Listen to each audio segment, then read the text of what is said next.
Ladies and gentlemen, good morning and welcome to the earnings call of Equitas Small Finance Bank Limited's financial performance for Q3FY23.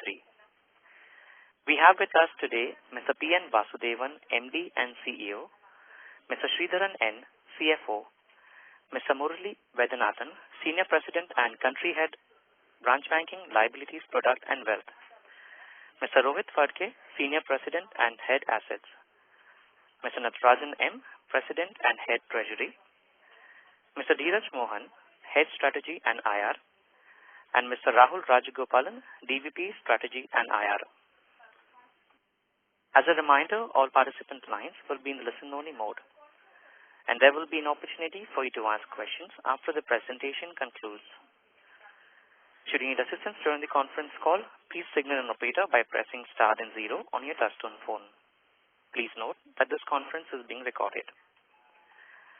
I now hand the conference over to Mr. P.N. Vasudevan. Thank you, and over to you, sir. Thank you. Good morning to all of you. Hope you all had a great beginning in the new year. On the macro level, India's GDP growth has been resilient despite global uncertainty. GST collections and other high-frequency indicators all point to an increase in the economic activity. The financial system has remained stable, and although inflation is still high, it has moderated from its peak. As per RBI's estimate, the next year inflation is expected to further moderate to around 5.3%, combined with a fairly strong, robust GDP growth expected of around 6.4%. The strong growth in system credit has intensified the competition for deposits, which has led to an increase in deposit rates for all commercial banks in the third quarter. As systemic liquidity continues to reduce, interest rates remain a key variable, and our ability to optimize cost of funds remains a key priority. Murali and Natarajan will speak in detail on the bank's liability and treasury strategy. The credit demand in our areas of operations like small business loans, commercial vehicle finance, microfinance and affordable housing finance remains strong. Rohit will speak in detail on our asset performance, followed by Sridhar commenting on the financials. Our focus over the years has been to build a stable, sustainable and scalable bank. Towards this, we have taken many initiatives. With most of them falling into place, the bank is seeing the resultant benefits. I would like to highlight one fact to show the resilience that we have built in the bank. During demonetization, 53% of our advances representing microfinance was impacted, while the rest of the book had no impact. Our ROA went down to the lowest level of 0.3% for the year ended March 18. During COVID, the entire advances book of the bank was impacted, and yet the lowest level that our ROA went down to was 1.1% for the year ended March 22. Further, after demonetization impact, it took us 7 quarters to get to the over 2% annualized ROA for the quarter. But after COVID-19 impact, it has just taken us 3 quarters to get to that over 2% ROA. Having built a resilient base, our focus now is to build moats around specific segments and leverage digital both for efficiency improvement and creating new digital business models. As you know, lending to small businesses in the informal economy space is one of the focus areas of the bank. Let me first provide some sense of the industry size. The addressable market for the residential property-backed small business loan is estimated to be around 22 lakh crores. We have given some data around this in our slides number 10, 11, 12 of our investor presentation. This segment continues to remain significantly underserved by the banks. We at Equitas started this business in 2013 as an upsell to our eligible microfinance customers with a 50,000 to 5 lakh rupee ticket size product and gradually expanded, and today we offer loans up to 25 lakh to this segment. As you know, Equitas is among the few banks who operate in this segment. Today our book size stands at over 9,300 crores with over 5 lakh customers, and we have grown at a CAGR of 48% from FY15 to FY22. Over the years, the institutional knowledge in credit assessment that we have built has helped keep the GNPAs below 4% despite being hit by 2 black swan events. Apart from term loans to merchants, recently we introduced the working capital in the form of overdraft facility to merchants The response has been very encouraging with the book size which has already crossed 150 crores. We are the sole banker to all these merchants, and the data that we are gathering on their cash flow through our current accounts is going to be of immense help in profiling and offering further products and services to them. In order to cement our position further among the merchants, we are building a tech-led merchant ecosystem that will connect merchants, distributors, payment solutions, customers, and other players with the bank. The merchant app to be launched shortly will enable us to achieve this.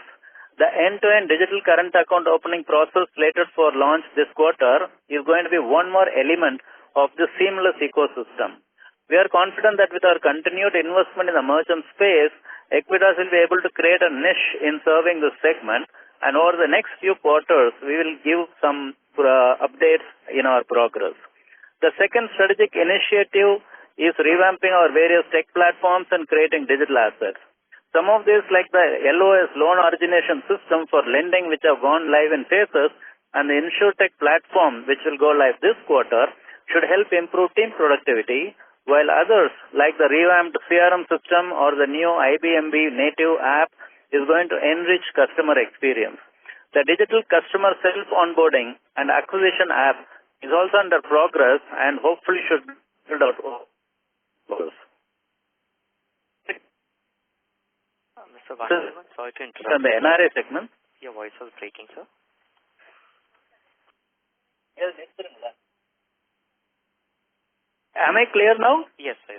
Last 10 seconds we missed. Yes, sir. Okay.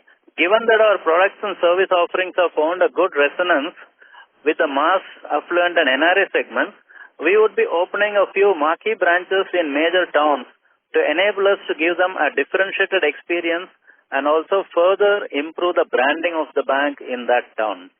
On the amalgamation of the holding company with the bank, you may be aware that the record date was 3rd of February, and yesterday the board met for allotment and it was done. We should be completing the corporate action during this month, and we would be happy to welcome the shareholders of the holding company to the bank. On the guidance front, we guided on two counts, loan growth of about 25% and credit cost of 1.5%. We remain confident of meeting both of this for the year. As I wrap up, the momentum is quite strong. I believe we have all the required things in place to support sustainable growth, and we look forward to your continued support in this exciting journey. Thank you once again. I now hand over the call to Rohit.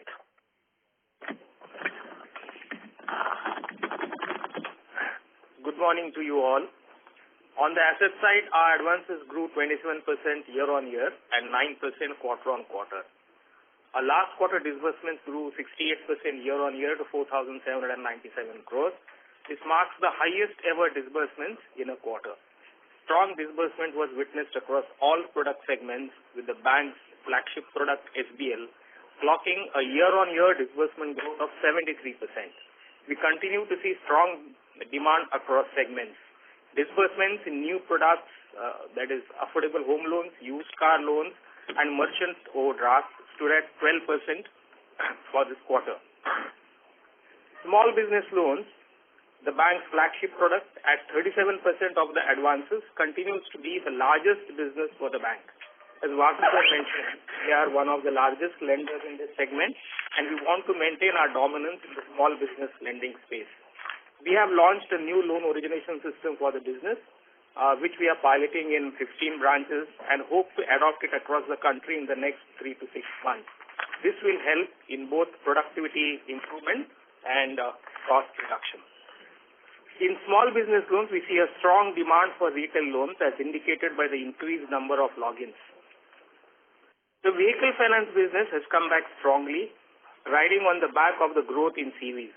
Overall, operator economics are working fine, with freight demand remaining good and improvement in the availability of return load. Collection efficiency continues to be stable and back to pre-pandemic levels. We have seen an increase in the prices of used vehicles, indicated by the reduction in loss on sale of repurchased vehicles. Loss on sale of repurchased vehicles declined from 48% in Q4 of FY22, that is last year, to 31% in Q3 of FY20, that's the last quarter. Equitas has grown this business steadily over the years, and now we are witnessing disbursement growth pick up. As I had highlighted in the last quarter, our revamped LOS went live and average monthly disbursements have grown by 50%. The newly entered states of Kerala and Uttar Pradesh have started to contribute well. We'll continue to deepen our existing geographies and enter geographies of strategic importance. CVs have grown at 46% year-on-year for the period April to December. CV goods have grown by 40% and CV passengers have grown by 177%. Even in January, last month, that's Jan 23, sales have grown by 16% over Jan 22. The affordable home loan business that we launched initially in Gujarat and Maharashtra has now expanded its presence in southern states of TN, APTG and Karnataka. We are now present in 5 states. On the affordable housing piece, ICRA estimates a portfolio growth of 10 to 12% for the full year FY23. The microfinance business is seeing good traction on all fronts across the country. Collection efficiencies across have seen a marked improvement. The overall overdues declined to 10.9% in Q3 from 12.66 in the previous quarter. Microfinance has also seen a very strong growth in collections. The ex-bucket collection efficiency for microfinance has increased to 99.5% from 98.9% in the previous quarter. Small business loans and vehicle finance has also seen strong growth in collection efficiencies. Ex-bucket wise, small business loans was at 99.6% and for vehicle finance was at 97.9%. Up from 99.3 for SBL and 97% for VF in the previous quarter. Generally, the last quarter of a financial year is better than the earlier quarters. Coupled with these strong growth indicators, the probability of churning out good numbers definitely exists. I see a strong possibility of continuing the 25% advances growth and the strong momentum in collections. Thank you. I'm handing it over to Murli. Thanks, Rohit. Good morning, all. I think, like Mr. Vasu mentioned clearly, there are headwinds and tailwinds which we are seeing at the mobilization of deposit. But good sign is our mass affluent segment, which we keep saying as elite as a program for HNI, is showing a growth, and that actually complements our relationship management structure, which we have put in at branches through relationship management and virtual RM, which we have kept. I think combined effort of relationship management, branding, and the sustained innovation in the product is helping us. And now that is 11,500 crore RV at this point of time. Adding to this is the middle class focused and salary class focused approach which we have taken. Wings as a high-end product is now reached 3,000 crore. So in totality, it is the retail customers who are contributing towards 84% of the SA book. And very important part is now we have hit 30 to 40% of customers holding a product holding of 2 and above. This shows 2 things. One is the strength in the proposition, and 2 are continued investments and efforts that is going towards the relationship management structure. The second thing is NR as a segment is showing a lot of hope and a lot of sign, and NR book has crossed close to 1,200 crores. And here again, the expansion of market, that is spread of markets is key. Now we can comfortably say we are present in almost 20 countries, and we are using aggressively digital mode to actually reach out to consumer and then doing face-to-face execution. And here again, relationship management plays a very key role. The third important thing what I want to highlight is current account with a dedicated focus on supply chain management. What we are doing at this point of time at the lower and mid end of corporates as well as traders has started yielding good results. And current account we are seeing some lot of good green shoots across, and predominantly playing in MCA segment is definitely helping us. So our solution-centric approach of current account is giving us a technical edge at this point of time. We have innovated and improvised and implemented WhatsApp banking at this point of time. So consumers can use WhatsApp banking actually for service, which is one quantum leap. And this shows our dedicated presence on not only digital sourcing and virtual RM, also on continued service. So on digital sourcing, it is complemented by VKYC and full KYC. And now our ability to maintain long tail management and most importantly, getting value out of digital accounts is enhanced considerably. Today, we have close to 1,100 crores of our book coming in from digitally sourced account, and this is end-to-end. We want to back it up by digital solution. Yes, we focused on bulk TD in the last quarter. As we are aware, there is a fundamental shift of savings account to TD happening at the retail end. But good part with the bulk TD is 95% of our bulk TD is non-callable, which means these are LCR-friendly A and duration-centric B. So we are able to manage, despite all these things, a cost of fund which is within our striking distance. And we continue to improvise and innovate. Just to share with you, we are, like Vasudha was saying there, we wanted to enter into InsurTech. InsurTech is a do-it-yourself and assisted mode platform. We are creating it for consumers to consume the range of insurance companies which we are in tie-up with and where we are going to tie up with to enable fair and transparent mode of getting quotes and selecting by itself. And premium liability branches is one thing which we will launch at 18 to 20 branches. And most important thing is on the merchant app, where merchants, where we are having current accounts, as well as we are also doing already present in acquiring space of merchant, and where I think as per last RBI listing, we are in top 16 in terms of merchant acquirers, and that will help us to strengthen the proposition in terms of payment, transaction, solution centric. I think that coupled with digital car will be a very interesting proposition for the front-end traders.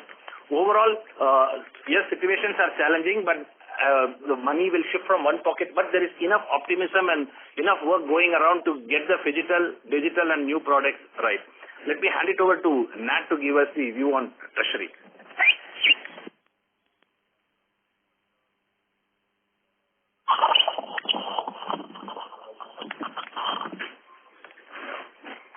Hi, good morning everyone. The calendar 2032 has been a challenging one with the steep and consistent interest rate hikes by global central banks. Current year, hopefully with the peak of inflation behind us, we are now seeing slower rate hikes by central banks, although in a smaller quantum as well. An optimistic section of the market is also expecting a possible rate cut by Fed later this year. As per IMF report, the global growth is projected to fall from an estimated 3.4 in 22 to 2.9 in 2023, with possible rise back to 3.1 in 24. With China also opening up, recovery is expected to be faster than anticipated earlier. On Indian economy is relatively better placed with respect to global macro as far as inflation and the growth projections are concerned. IMF predicts India's growth is set to decline to 6.1 in 23 before picking up again to 6.8% in 24 with a resilient domestic demand despite external headwinds. RBI is also penciling in a growth forecast of 6.4 for next fiscal. Domestic tax collections have been robust with both direct taxes and GST collections showing very strong upticks throughout the year. Domestically, with 25 basis points hike yesterday, RBI continue to demonstrate that they will not fall behind the curve. The stance continue to remain withdrawal of accommodation. I think that's more because system still has surplus liquidity. While the base case is for RBI to begin a long pause from April MPC, it will largely hinge on global cues and inflation trajectory as well. RBI's decision and commentary were on expected lines, so this gave comfort to bond markets. Yields are steady around 730 to 735 range. Coming to Equitas Treasury performance last quarter, this has been another stable performance. Profit on sale of investments was 7 crores, with no MTM depreciation in this quarter. With bond yields nearing peak levels, Treasury used the opportunity to fill our HTM portfolio. RBI has given a dispensation of 23% we can keep in HTM. So banks utilize the opportunity to fill that gap. We were able to make some profits out of IPOs during the first half of Q3 as well. Then the market turned back, so we stayed away. Our liquidity position is adequate with strong and steady deposit growth. Our funding profile is stable with opportunities available to raise funds in the form of both refinance as well as IBPC as a backstop. With this, I hand it over to Sridhar. Thank you, Nat. Good morning to everyone. Our net interest income came at 647 crores as compared to 541 crores during the same quarter last year. registering a growth of 20% Y-on-Y. Other income came at 127 crores as compared to 95 crores in the same quarter last year, a growth of 34% Y-on-Y.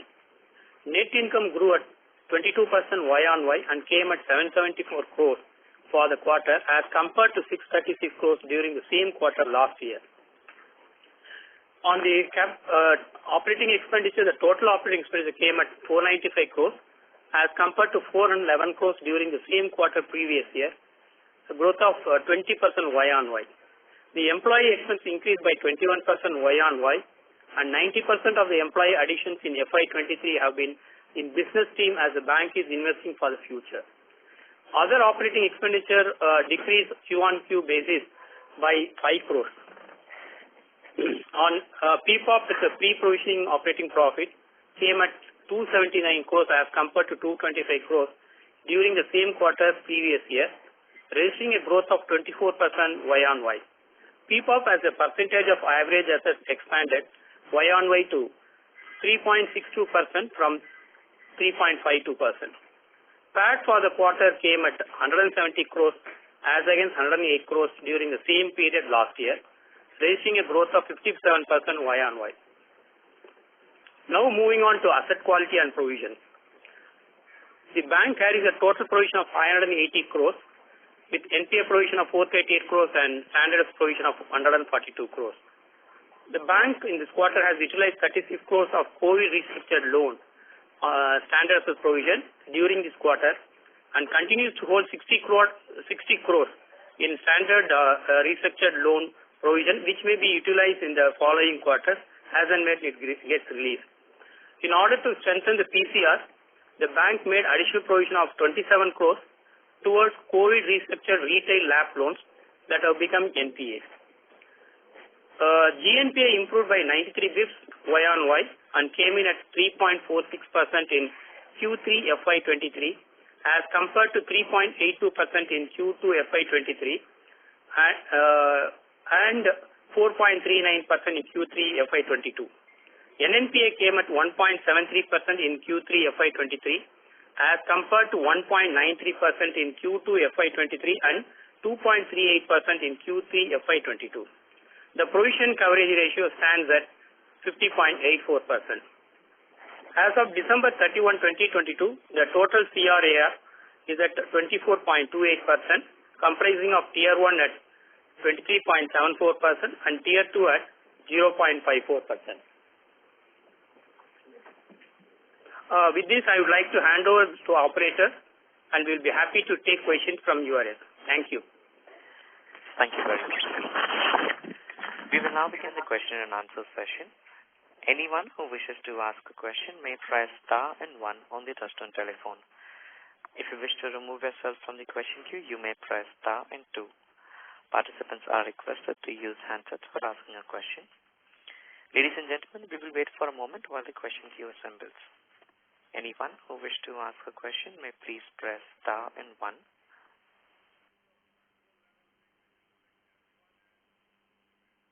First question is from the line of Jai Mundra from B&K Securities. Please go ahead. Yeah, hi sir. Good afternoon. And Jai, your voice is not audible. Can you come a little closer and use the handset, please?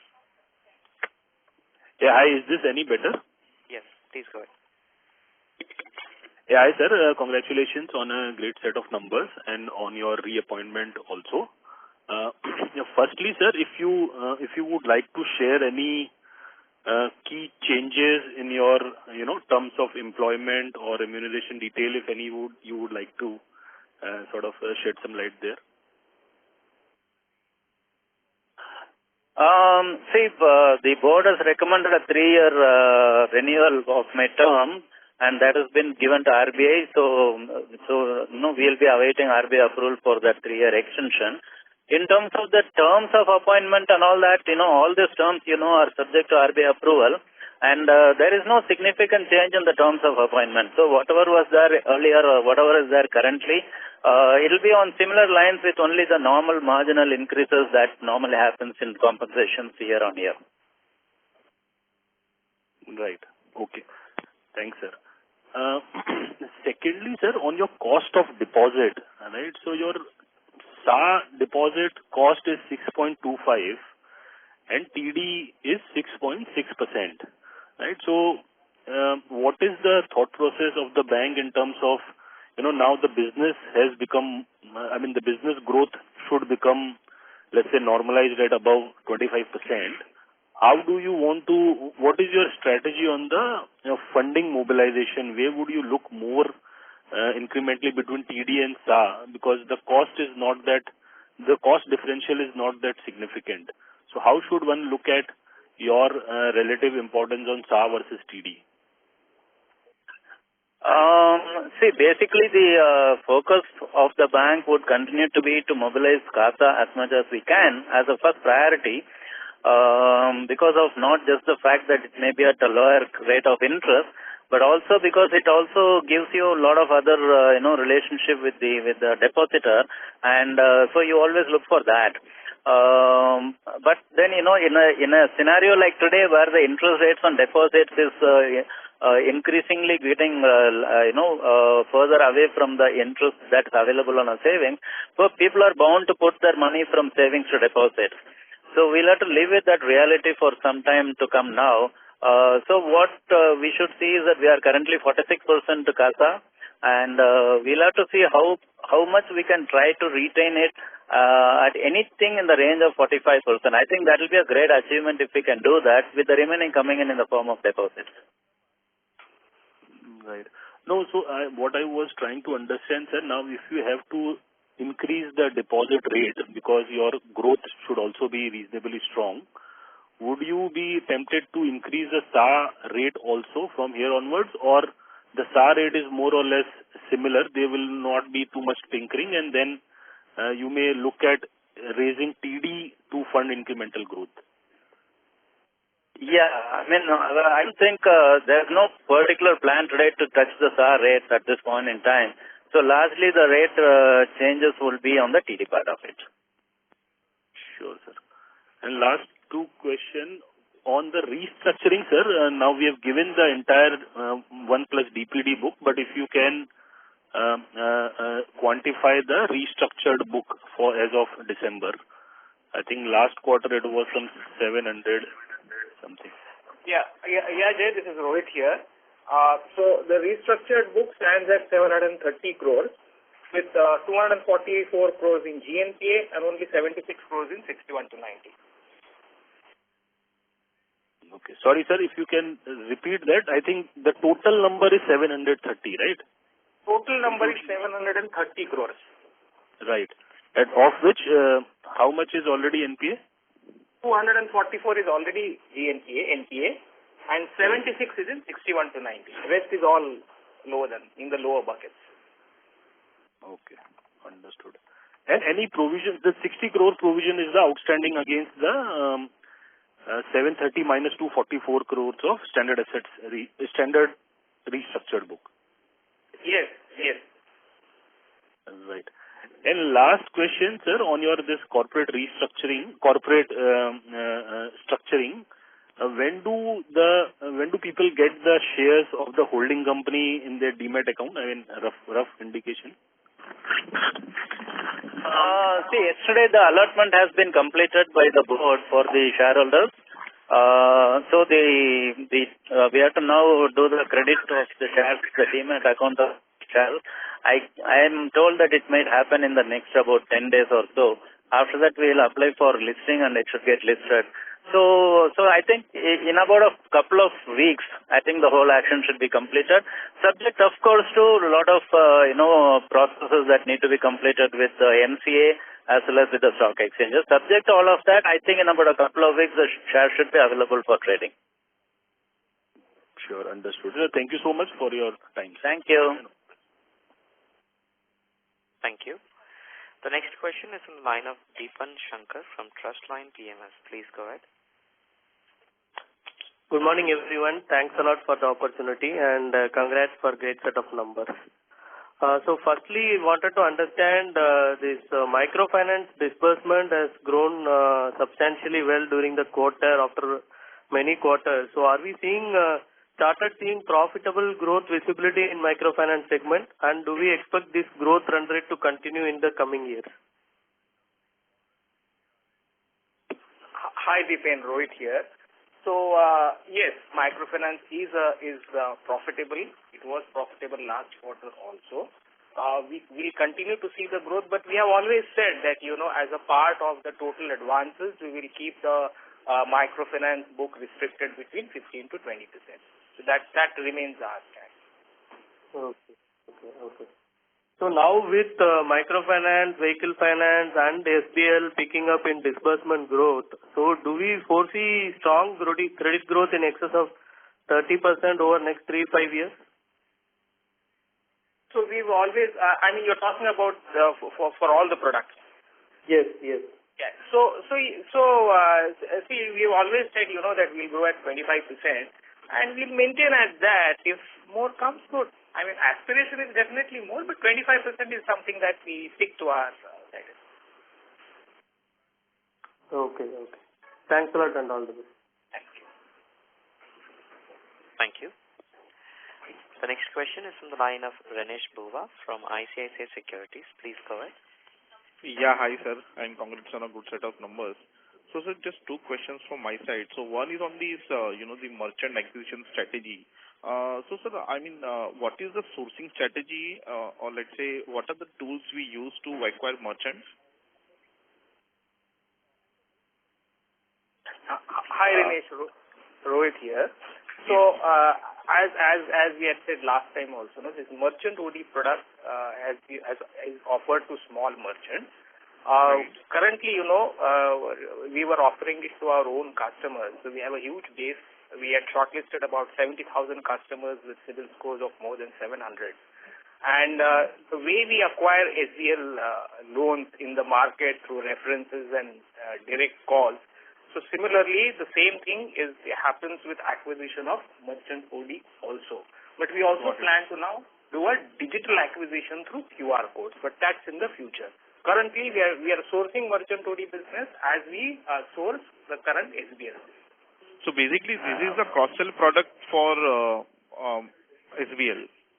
It's not a cross-sell product. We started off by testing it with SBL customers, and now we are in the open market acquiring merchants across. And Murli, can you also elaborate on the digital acquisition part? Yeah. Hi, Murli here. See, there are two sides to it. One is what we are doing it through merchant OD, where we have existing set of customers and we go to open market and do door-to-door.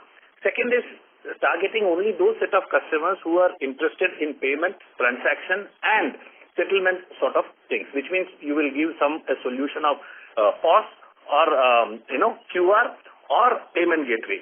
So today, for getting these customers to get into the transaction mode, we use direct sourcing, that is our sales team and branch team. Then we also have an aggregator model where we have tied up with one or two of the people whose merchants we are going and onboarding into us and then opening their current account for settlement.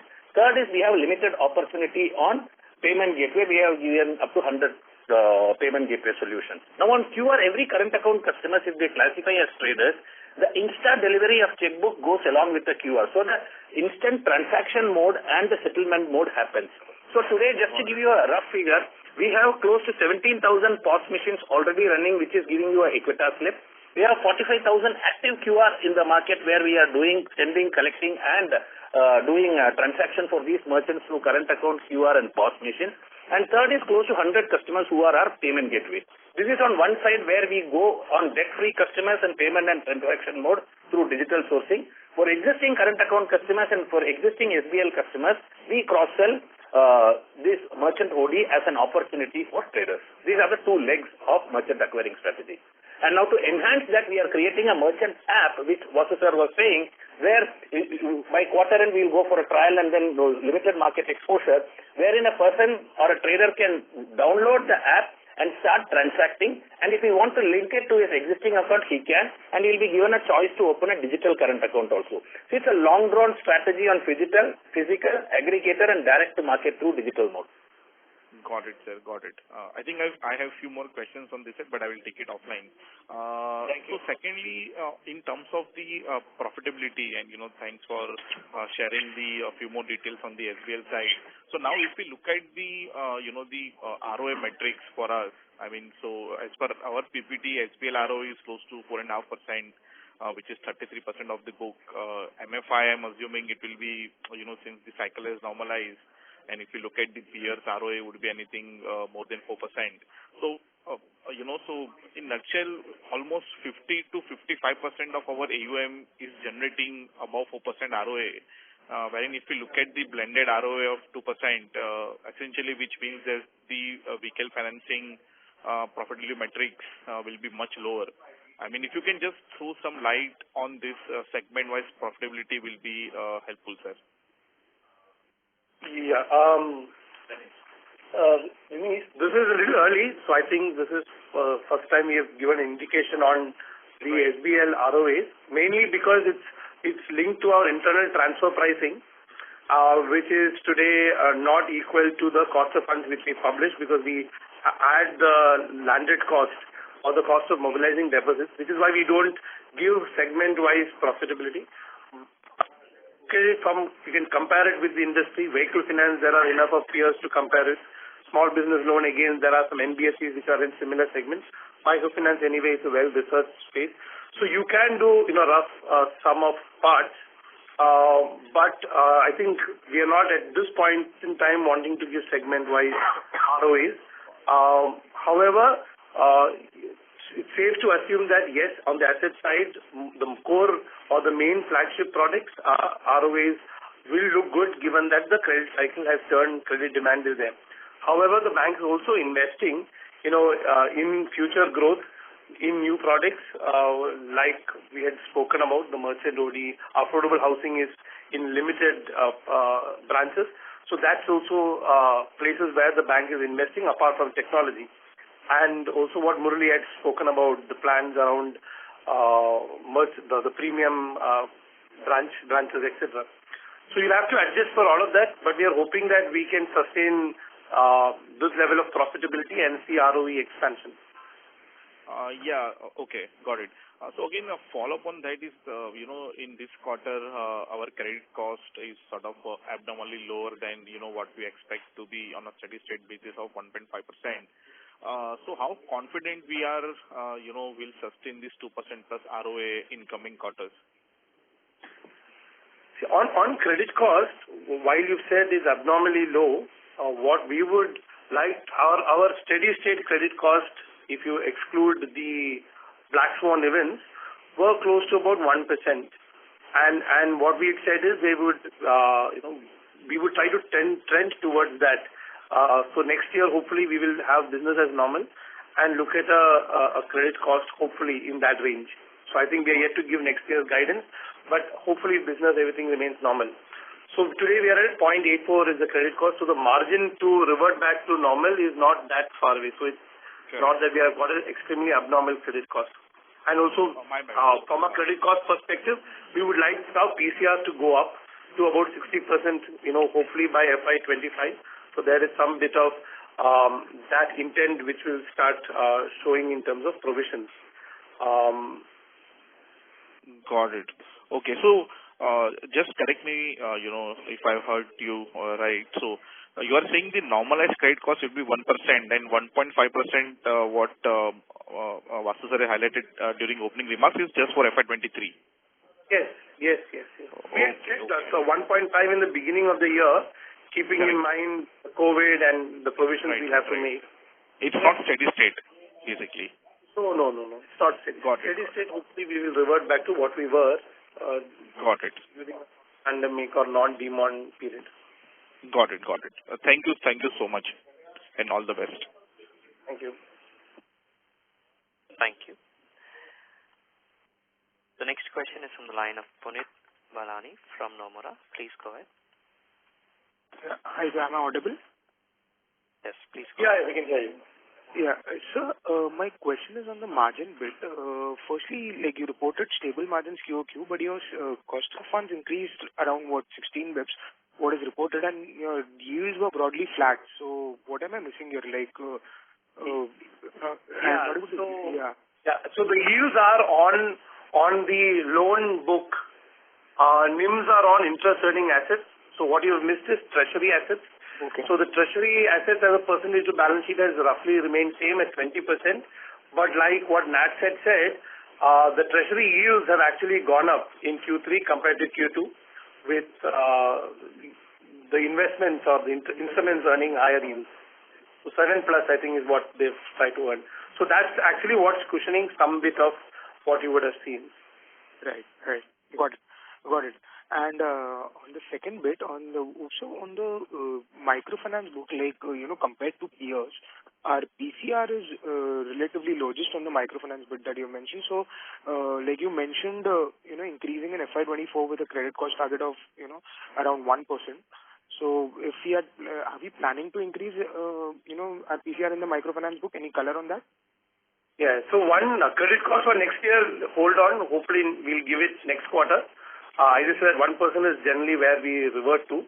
PCR, like I said, we want to bring it up to 60% in about 4 to 6 quarters, so somewhere in FY25. And that would, like you said, the higher risk assets would have a higher PCR. And that's also how our current provisioning norms are. So we'll have to work towards that. At a product level, you will see it move. But at a bank level today, this is the target we have. And again, microfinance is just 18% of the book. So it is not, above 50%, which will cause a lot of disturbance. So that way we are a lot more stable. Right. Oh, okay. And sorry, let me just give you one more color. This year, there has been, write-off from the microfinance book, especially the book which was impacted during COVID. So when we write off, those are assets with a higher provisioning. So there's some bit of that math playing where loans where I've got a higher or close to 100% cover getting written off. So that's why the microfinance PCR looks lower. Okay. Right. And just on the last bit, from the restructured pool, what were the slippages this quarter?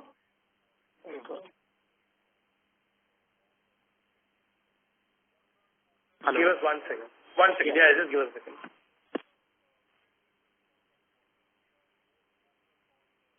Yeah, just a second.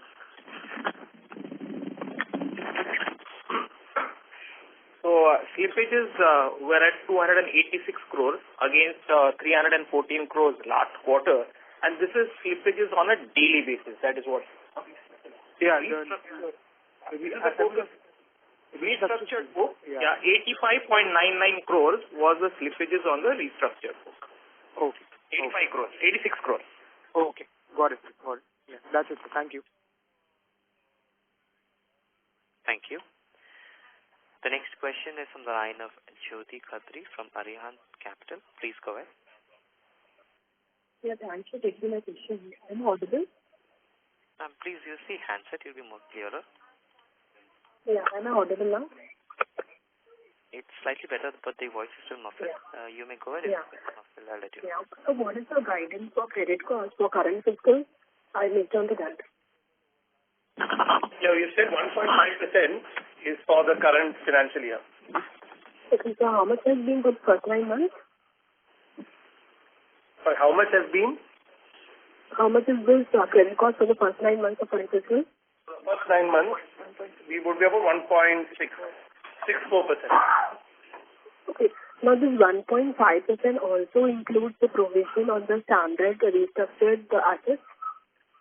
Yes, the total credit cost.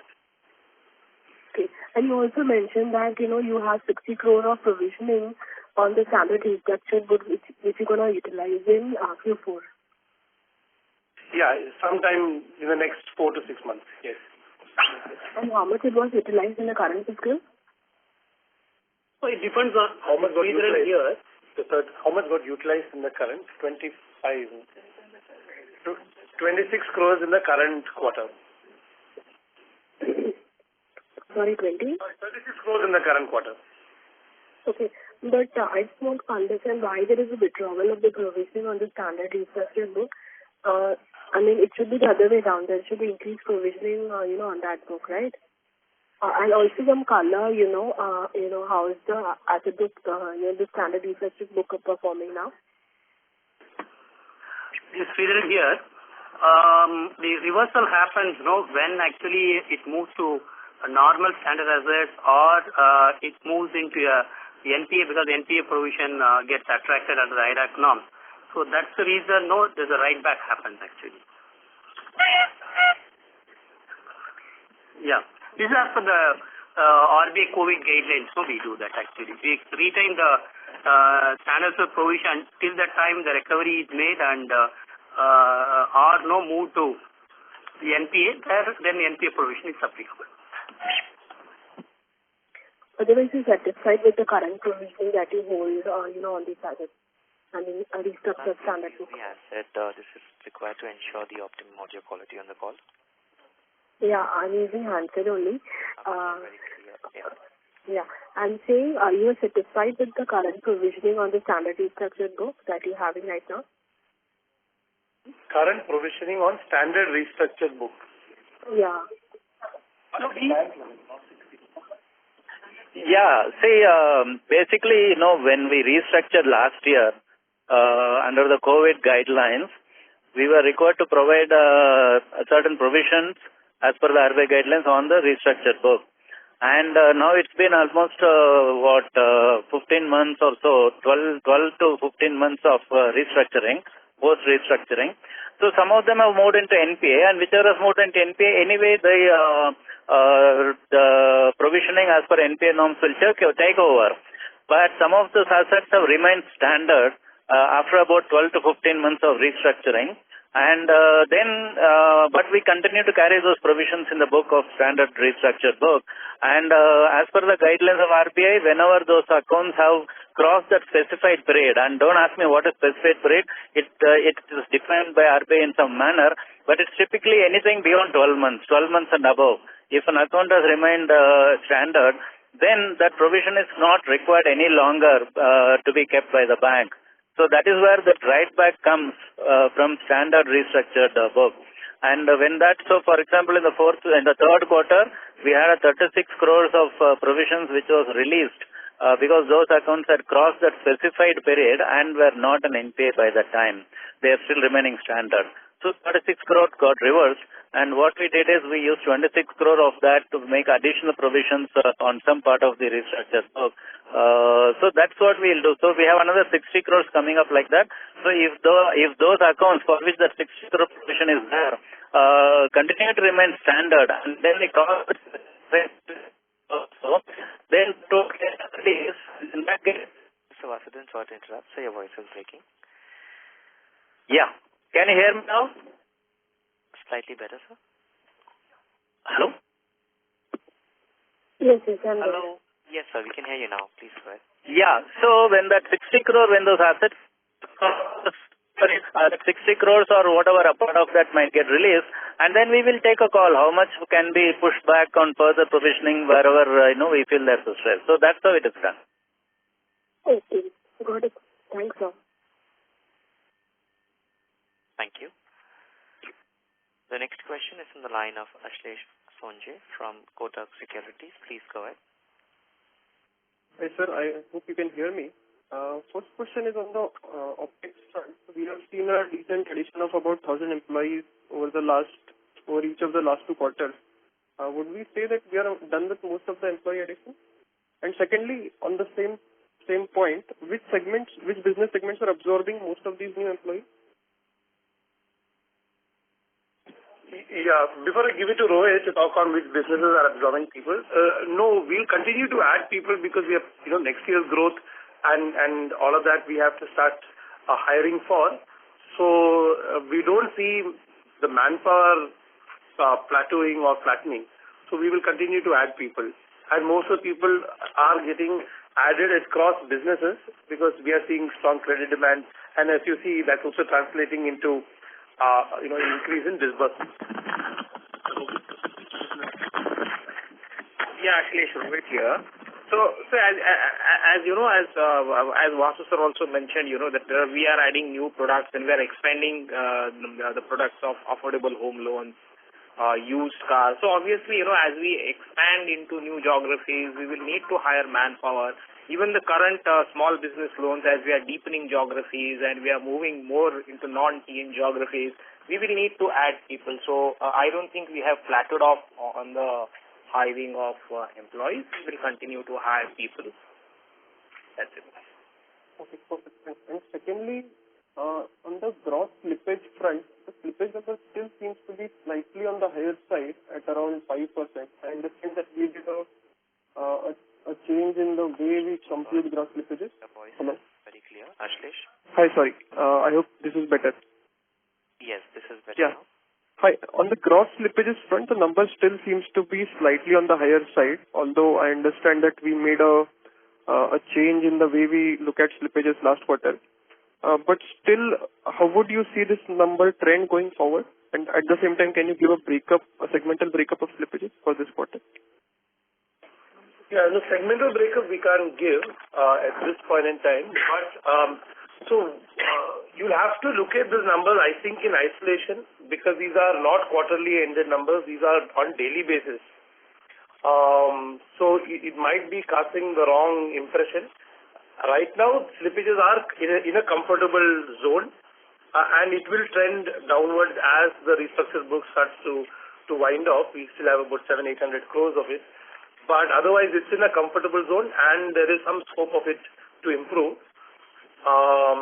The breakup of the restructured book is largely, of the slippages is more or less business as usual.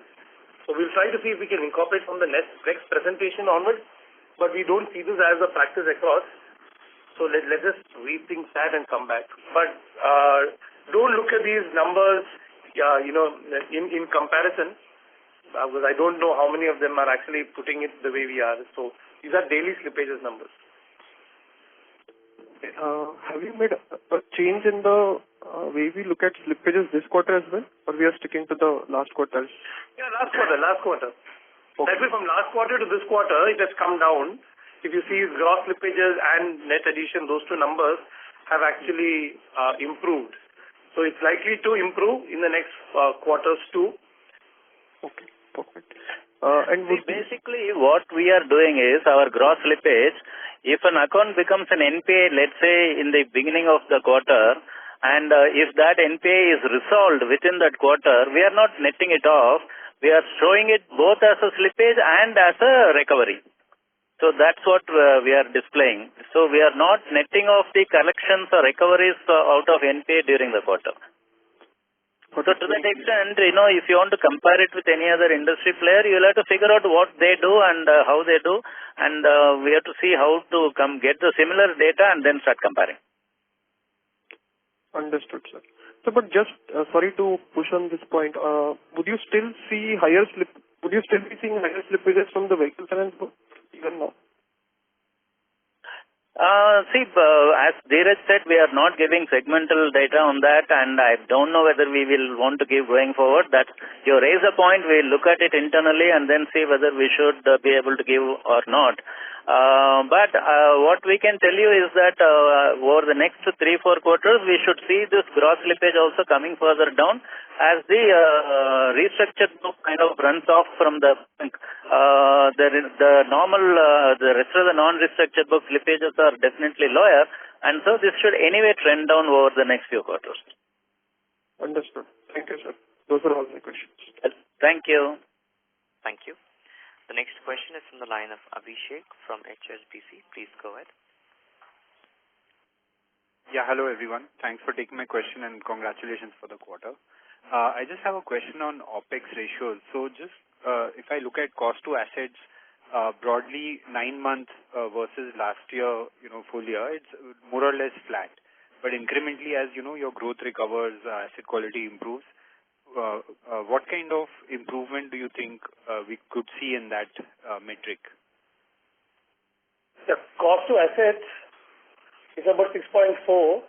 So as business expands and as we get into longer tenured projects like for example housing, the more housing grows, the more the larger ticket size of SBL, that is 10 to 15 lakh plus grows. Those are longer tenure projects compared to the others.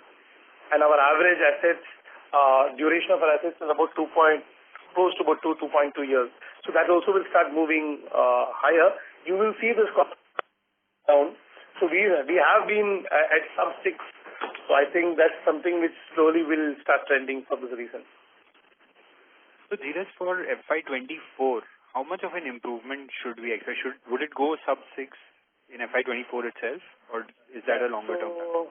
Yeah, so I think you'll have to give us a quarter. So next year's numbers, we are in the planning stage, but I wouldn't say we would hurry to sub 6 at this point in time. Okay. Right, thanks. That was my question actually. Thank you and all the best. Thanks. Thank you. The next question is from the line of Darpin Shah from Haitong, India. Please go ahead. Yeah, congratulations on the quarter and thanks for taking my question. The first question is on provisions. Our provisions have almost halved on a sequential basis. So Vasu sir, wouldn't it have been more prudent to make additional provisions and shore up the PCR this quarter only when we had an opportunity? So we've done that. I don't know if you heard the commentary. We've added 25 crores, 27 crores. I heard that. Dheeraj, but just to add, if you could have created more additional provisions, 30-40 crores more, and increase the PCR in this quarter only, rather than spreading it over the next 6 quarters. Why I'm saying this is because we don't know about the ECL. The RBI has given a draft regulation also, so even that might have some impact. If you can throw light on that as well. Before I hand it over to Sridhar to give you a sense of what that ECL impact may be, we had a couple of quarters before given our provisioning norms across products. So if you look at that, the incremental NPAs and the provisions against that is actually provided for at a healthy rate. So we've given that, I don't know how many quarters back, but I think about 2 or 3 quarters back. So directionally and as per the provisioning policy, it is quite stringent. The question is, this release can we utilize? How much of the release can we utilize to hit PCR? Yes, which is what we have done this quarter. And like Vasu had explained, the further release we get, we'll have to see how do we use that. And like we mentioned earlier, the intent is to take PCR to 60, and at the same time it needs to be calibrated. So those are our intentions. So Sridhar on the... Sridhar, yes, this is on the ECL. See, we have been preparing the India's ECL based on the India's ECL provisioning for the purpose of consolidation of holdco accounts. And the thing is that always we notice that our IRAC provisions are higher than the ECL provisioning under India is, and we used to do a management overlay to, as per the RBI guidelines, to keep it in this one about on the same IRAC norms, the provision. And also, the thing is that most of our products, except the microfinance and a few products, most of the products are secured products, and we are comfortable with our LGD in these products. And we do not foresee any higher provisioning or something when the India has come into picture as per the ECL actually. Great. Okay. Yeah. Thanks a lot. Thank you. The next question is from the line of Sailesh Kanani from Centrum Broking. Please go ahead. Congratulations, sir, and thanks for the opportunity. I just had only one question on the deposit front. We seem to be doing excellent on that front. But given the rise in interest and the deposit rates across the spectrum, not only from small finance bank, but even from the larger peers, how do we see that growth going ahead? Hi, Murali here. See, two things which is helping us is, one is our new-to-bank acquisition through phygital and digital. So, their new-to-bank customers are coming in. So, we operate at a retail level called pool of liabilities as a concept, which means like Vasu sir was mentioning, we would like to keep it as a CASA, but then when the arbitrage rate actually is benefiting, people will shift into one or other. So, today if you see, on a savings accounts, we are having one of the best optimum rates. I can say best optimum rates. We are in the top quartile, backed by a fantastic proposition relationship management. So acquisition and growth is happening, and we are focusing now on a family banking concept. Just to explain to you, Elite, we have mentioned in our presentation too, we have 60,000 families who are contributing to 12,000 crores of RV. Can we go deeper into it? Yes. So which means we are focusing on family banking as a concept and going deeper into it. That is one part. On new-to-bank acquisition, we are specifically targeting senior citizens as a proposition to get the retail TD in. That is the second part. And now these two things, why we will differentiate among many peer group is, A, through the ease of opening where we can do it through digital, mobile banking and relationship banking. Second thing is, as the tightening happens, we are expanding that base into a bulk segment also. So we will continue to focus on retail, we will continue to maintain the family banking concept, leverage on relationship management, and as you know that pricing is a supply-demand equation at this point of time. Increasingly, as the competition goes up, we have to go depth at a family level along with spread. That is going to be our approach. And NR is one key opportunity for us, where the arbitrage for NRI is far and higher, even on a savings account itself with us adding to a TD. Okay, sir. Thanks a lot. That's all from my end. Thank you. Thank you. Thank you. Thank you. Thank you all. Ladies and gentlemen, that would be our last question for today. I would now like to hand the conference over to Mr. P.N. Vasudevan for closing comments. Thank you, and over to you. Thank you all of you for dialing in, and thank you for keeping us glued to our job, and thank you for keeping us highly motivated in this journey of creating a stable, sustainable and scalable bank. That's what we mentioned in our presentation. I remember about maybe 6 to 8 quarters back, we said that we are on sustainable and scalable bank, and most of what initiatives we have taken have borne fruits. And today we have reached a level where we can clearly see that we have got a bank which is very much stable and very much sustainable and definitely scalable. So in this journey, we continue to look to you and to your support as we progress on this path. Thank you so much, and wishing all the very best. Bye-bye. Bye. Thank you all. Thank you very much. Ladies and gentlemen, on behalf of Equitas Small Finance Bank Limited, we conclude today's call. Thank you all for joining us, and you may now disconnect your lines.